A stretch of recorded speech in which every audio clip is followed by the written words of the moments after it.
Oh boy. You need to be careful when Southern Paladin is in your audience, is in your video audience, because I think he said a while back that he's on the spectrum. Excuse me. Sorry, it's in the morning, and every time I make a video in the morning, I have yawns. I have a bunch of yawns at the beginning. When you have somebody who's on the spectrum, like SoPal, you have to be very careful because he takes you literally, or he tends to take you literally, and he's not sure. Whereas other people know that when you're being sarcastic and when you're not. SoPal is just like, were you serious when you said this or that or whatever? I think anybody who watches most people who watch my videos know that the whole reason I made the videos is because I'm trying to justify whether or not I can kill this cat. I'm not 100%. Not 100% sure if I should. And then some of the stuff I was saying about how they're part of the curse of this world, and they're the insects of the pet world and all that stuff.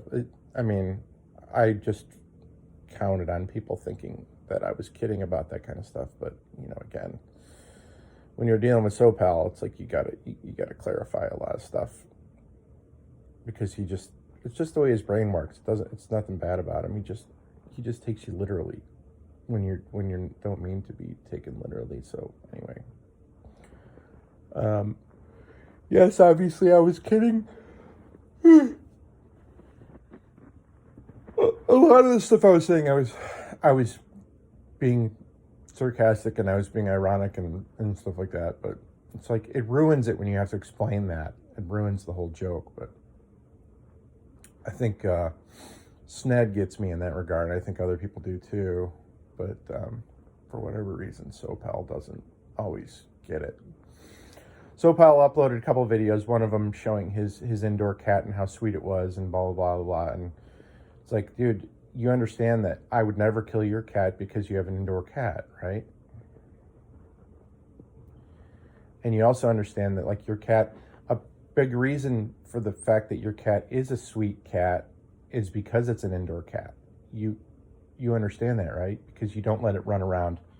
Cats become feral when you put, like, have you ever heard the term outdoor cat versus indoor cat? Like when you're talking about people, like you have like a hillbilly who was raised in a blue collar environment and everything was like, fuck shit, fuck drink Bud Light, fuck you big, and he grew up watching his dad throw his mom through walls and stuff like that. Like, the kid is an outdoor cat rather.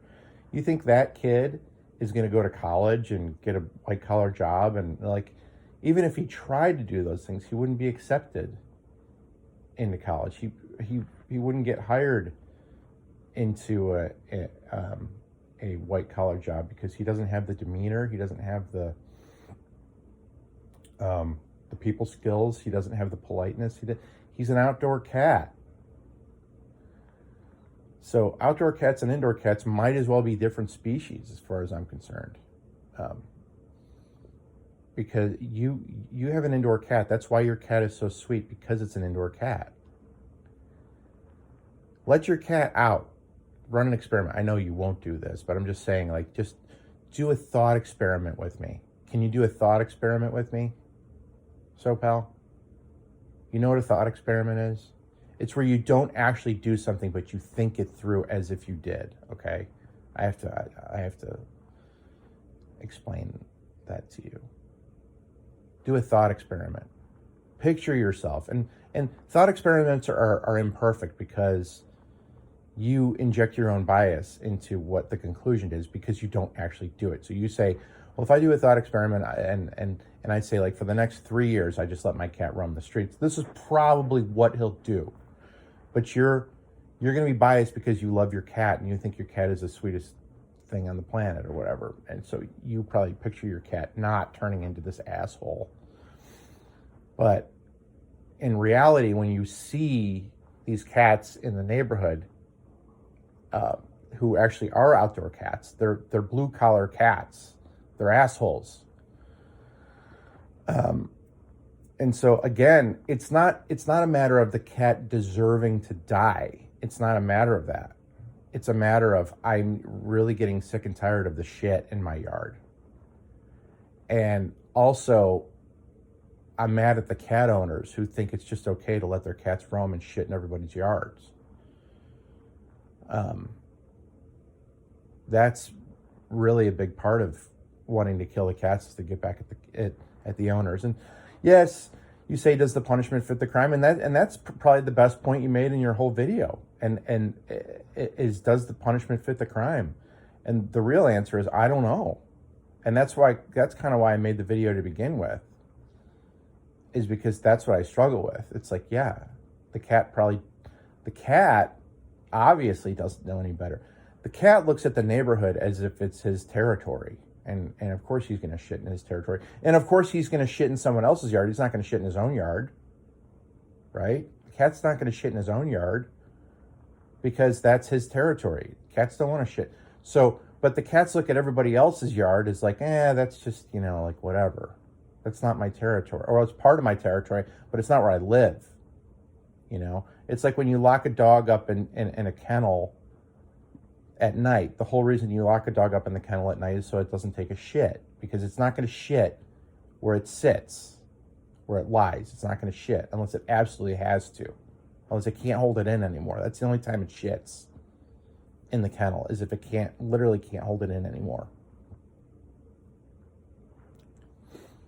But they hold it if they're locked in a kennel all night, and then you wake up in the morning, you let the dog out, and then he goes outside and shits in the backyard in a certain spot.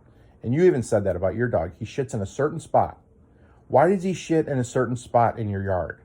Why? I'll tell you why. Because he doesn't want the whole territory in his backyard to be full of shit. He wants to roam in 80% of the yard, or 85, 90% of the yard, and the other 5 or 10% of the yard he shits in. And he only goes in that section of the yard to shit. Okay? He has deemed that section of his yard to be the bathroom. Right? Do you go in your bathroom for any, like in the toilet part of your bathroom, for any other reason than to shit? Do you go have breakfast on the toilet? Do you read a book on the toilet? Do you go on the toilet to talk on the phone? You might do those things while you're shitting, but do you physically go to the toilet to do those things while you're not? No. The only reason you go to the toilet is to take a piss or take a shit, or maybe if you had too much to drink and you're puking. That's it. So the cat, the outdoor cat, has deemed my property to be his bathroom. Okay? That's what I'm trying to help you understand. Is that's how little the cat thinks of my whole yard. He comes to my yard for one reason, to shit. Why? Because he doesn't want to shit in his own yard.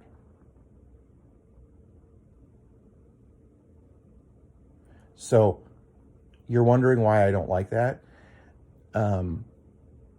Is it not obvious why I don't like that? And yeah, you are a hillbilly, and you've got a septic system, and whatever. You don't take care of your yard. That's your prerogative, dude. I take care of my yard. Like if a patch of grass stops growing in my yard, then I bring out the sprinklers and I spread seed, and like I want my yard to look nice. I mow my lawn every single week. I trim it with a weed whacker. I have a pool. My kids run around in the backyard. They play catch. I don't want them stepping in cat shit. I don't want cat shit in my yard.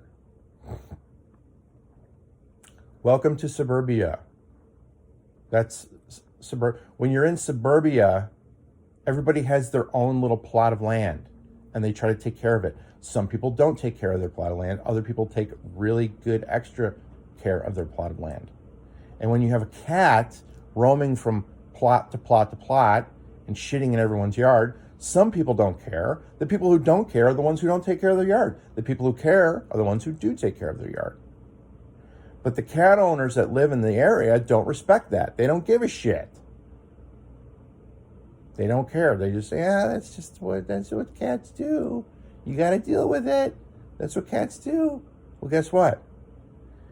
What I'm saying is, you let your cat roam the area, you take the risk of a pissed off homeowner doing whatever he wants with your cat. Now you, SoPal, you don't let your cat roam the area, so you shouldn't be worried about other people killing your cat, or your cat getting hit by a car, or your cat bringing ticks and fleas home, because you are a responsible cat owner. So we're not necessarily talking about you, and we're not necessarily talking about your cat. So you have to explain these things to you. I have to break it down for you. Most people just understand that, but you don't for whatever reason. I have to break it down for you. So I'm breaking it down. Anyway, that's what it is. You know, if I lived out in the country, it'd be a totally different story. If I was on 40 acres, I wouldn't even notice if a cat was shitting in my yard. But I'm on like a third of an acre or a quarter of an acre or whatever the hell it is. And unfortunately, I paid almost $700,000 for this quarter of an acre. If I could afford 40 acres, I probably would have bought it. But I don't have $10 million on me to buy 40 acres in the Phoenix Valley. So, there you go.